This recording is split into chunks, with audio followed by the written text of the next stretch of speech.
TTD ఈవోగా Muddada Ravichandra బాధ్యతలు స్వీకరించారు. ఫిబ్రవరి 6న ఆయన ఇన్ఛార్జ్ ఈవోగా బాధ్యతలు చేపట్టారు. నేటి నుంచి పూర్తిస్థాయి ఈవోగా విధులు నిర్వహిస్తున్నారు.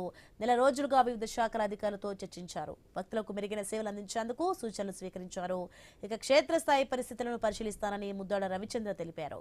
భక్తులకు సులభంగా దర్శనం జరిగేలా చర్యలు తీసుకుంటామన్నారు. నాణ్యమైన ప్రసాదాలు అందిస్తామని చెప్పారు. భక్తుల విశ్వాసాన్ని మరింత పెంచేలా కృషి చేశానని టీటీడీ ఈవో ముద్దాడ రవిచంద్ర హామీ ఇచ్చారు.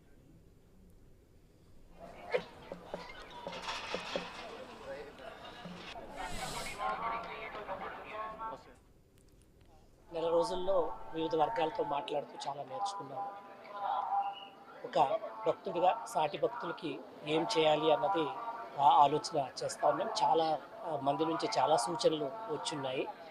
అది వ్యక్తిగతంగా కూడా నేను కూడా అనుభవిస్తే కానీ తెలియదంటారు. కాబట్టి ఒకసారి ఎక్స్పీరియన్స్ వివిధ మార్గాల ద్వారా వెళ్ళి ఏం ఎగ్జాక్ట్గా జరుగుతుంది తెలుసుకొని భక్తులకి ఒక మంచి స్పిరిచువల్ ఎక్స్పీరియన్స్ కలిగేటట్టు, సుఖంగా దర్శనం అయ్యేటట్టు, ప్రశాంతత దొరికేటట్టు, ప్రసాదాలు కానీ అన్నీ కూడా మంచిగా అందరికీ మంచి అనుభూతి కలిగేటట్టు చేయాలని అనుకుంటున్నాం.